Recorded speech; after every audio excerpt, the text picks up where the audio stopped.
Oi, gente. Pois é, o Eduardo Bolsonaro, para tentar defender o Weintraub pela aquela coisa absurda que o Weintraub falou, ele completou dizendo coisas absurdas por parte dele, não é? E aí eu encontrei essa coluna da Carla Araújo no UOL, refletindo justamente sobre isso, né? E diz ela, Eduardo, não é normal um pai ameaçar o filho de morte, nem na privacidade, né? Todo mundo tem direito à defesa, o contraditório é da democracia. Mas não é possível que a sociedade brasileira aceite ouvir do deputado Eduardo Bolsonaro, filho do presidente Jair Bolsonaro, que na intimidade as pessoas às vezes são ameaçadas de morte e nada significa. Na intimidade, até pai às vezes fala que vai matar filho, namorado fala que vai matar namorada. E nada disso significa, disse o filho do presidente em entrevista à Rádio Bandeirantes, para defender que o ministro da Educação, Abraham Weintraub, não cometeu crime ao dizer na reunião ministerial do dia 22 de abril que colocaria todos os ministros do Supremo na cadeia. Não, não é normal ninguém ameaçar de morte, nem na privacidade, ou pelo menos não deveria ser. Em que tipo de ambiente cresce o indivíduo que é submetido a uma criação que permite ameaças de morte? Bem, a gente já sabe que a criação dos Bolsonaros tem uma dimensão de autoritarismo, violência e valorização dessas dimensões muito grandes, né? O Bolsonaro disse várias vezes que o herói dele, que a pessoa que ele mais admira, é um torturador, e torturou inclusive crianças, né? O Ustra, né? Que colocava crianças para assistirem os pais sendo torturados, o que é uma forma de torturar crianças, né? Então, nada disso é surpreendente, né? Um pai tem autoridade, mas ameaçar, dizer que vai matar, e um namorado, em hipótese nenhuma, tem esse direito.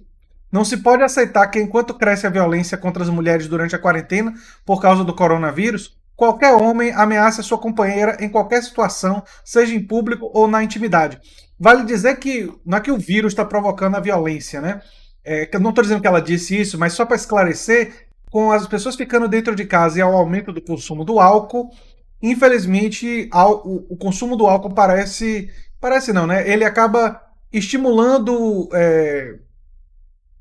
impulsos que já existem nessas pessoas, né? Libertando, e aí muitos homens acabam se envolvendo em violência doméstica, o que é uma situação dramática e que precisa ser combatida, né? Com muita firmeza, mas enfim. Narrativas de ódio extremadas tendem a acirrar ainda mais a iminente ruptura institucional que o Brasil vive.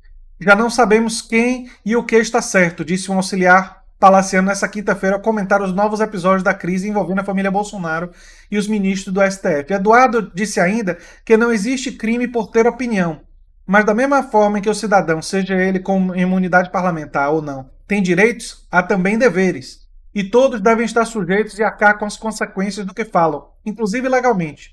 Ainda mais aqueles que estimulam qualquer tipo de violência. Olha, eu tenho alguns comentários para fazer sobre isso. É lógico que eu concordo com a fala da Carla Araújo, não é? E algumas pessoas vão dizer assim: mas tem circunstâncias que no momento de raiva, às vezes as pessoas dizem esse tipo de coisa, né? Vou te matar e tal. Bem, que isso acontece na sociedade é real. Mas o fato disso acontecer em momento de raiva não deve nunca normalizar isso. E mais do que isso, nós devemos criticar esse tipo de discurso e impulso porque ele normalizar uma linguagem da violência contribui para dessensibilizar das consequências dessa linguagem e, inclusive, favorecer a possibilidade real dessa linguagem se materializar. Inclusive, no caso da violência contra as mulheres, não se trata de uma hipótese ou algo subjetivo, mas sim algo que tem muitos estudos mostrando que é um problema seríssimo no Brasil. Então nós estamos falando de algo que é muito problemático, e ele incluir na fala dele assim de namorado, falar para namorada, foi, enfim, estranho não é a palavra, mas foi assim perturbador. Eu acho que a palavra mais adequada para caracterizar isso foi bastante perturbador. Sobre o Weintraub, ele está querendo sugerir que o Weintraub teria falado como se fosse uma coisa de figurada, que ele não estava literalmente querendo colocar os membros do Supremo Tribunal Federal na cadeia. Bem, não foi o que pareceu. E mais do que isso, não havia na fala do Weintraub ironia, não havia na fala do Weintraub nenhum momento que ele dissesse, é claro que eu estou exagerando, isso é uma hipérbole. Não, não, não. Ele foi muito claro que ele estava falando com raiva, sim, mas ele estava falando praticamente, ou seja, ele queria que aquilo de fato se materializasse. Havia um desejo por trás da fala dele, que é absolutamente evidente, que era, de fato, a prisão dos ministros do Supremo Tribunal Federal. Porque estão contrariando os desejos e os objetivos do governo Bolsonaro. Então, vamos ter um pouco de clareza aí, não é? A fala do Weintraub é passível, sim, de processo por crime contra a honra dos ministros do Supremo Tribunal Federal, se isso vai levar condenação ou não, se ele vai cair ou não. Outros 500, né? E como eu sempre digo, questões jurídicas, como eu não sou advogado, eu prefiro não me alongar, não é? Eu prefiro fazer mais análise política. E o Eduardo, tudo que ele fez foi demonstrar toda a perspectiva bélica, beligerante, né?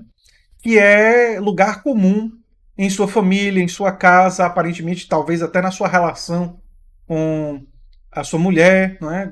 Enfim, pelo menos é o que dá para pressupor. Não dá para ter certeza, obviamente. Obviamente que não dá. Mas que é um sinal, no mínimo, perturbador, é.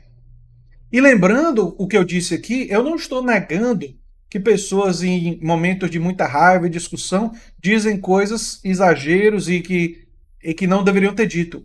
Mas a postura diante desses fatos, quando eles ocorrem, é reconhecer que foi um erro ter dito isso, dizer que não vai dizer mais e tentar minimizar as consequências de estar falando dessa forma. Ou seja, me expressar melhor, demonstrar um arrependimento, remorso e querer ou ter vontade de não mais se expressar dessa maneira. É isso que nós temos que incentivar, né? Enquanto pessoas públicas. E tudo que o Eduardo Bolsonaro faz aqui como figura pública é normalizar uma linguagem agressiva e uma linguagem que é permissiva de estímulo à violência. Tanto violência doméstica quanto outras formas de violência. Quer dizer, bem, isso pode parecer pouco perto de tudo que os bolsonaros fazem, não é?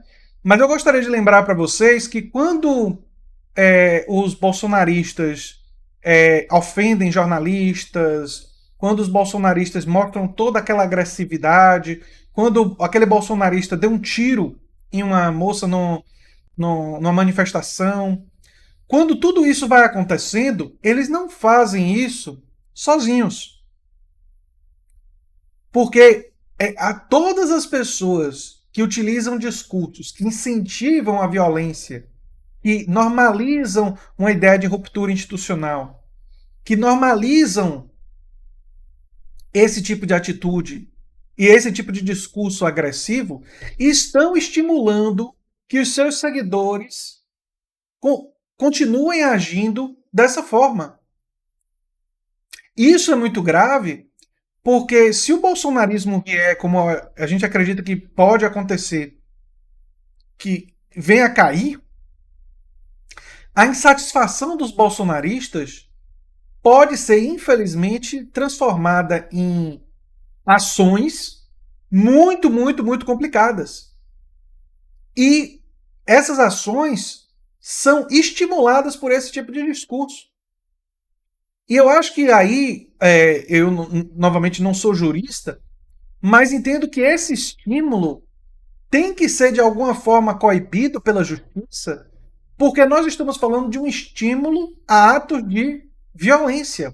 Quando o Eduardo Bolsonaro diz que é uma questão de tempo para ter uma ruptura institucional, fala que um cabo e um soldado podem ir lá e destituir o Supremo Tribunal Federal, como ele falou antes, todas essas falas criam um universo narrativo, né? Criam um contexto narrativo, um contexto linguístico de violência.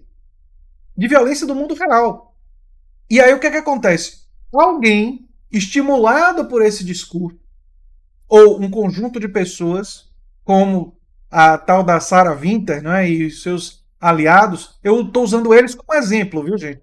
Mas eles podem pegar aquilo dali e, no momento de insatisfação ou de um revés jurídico, ou no Congresso ou no STF, fazer alguma desgraça.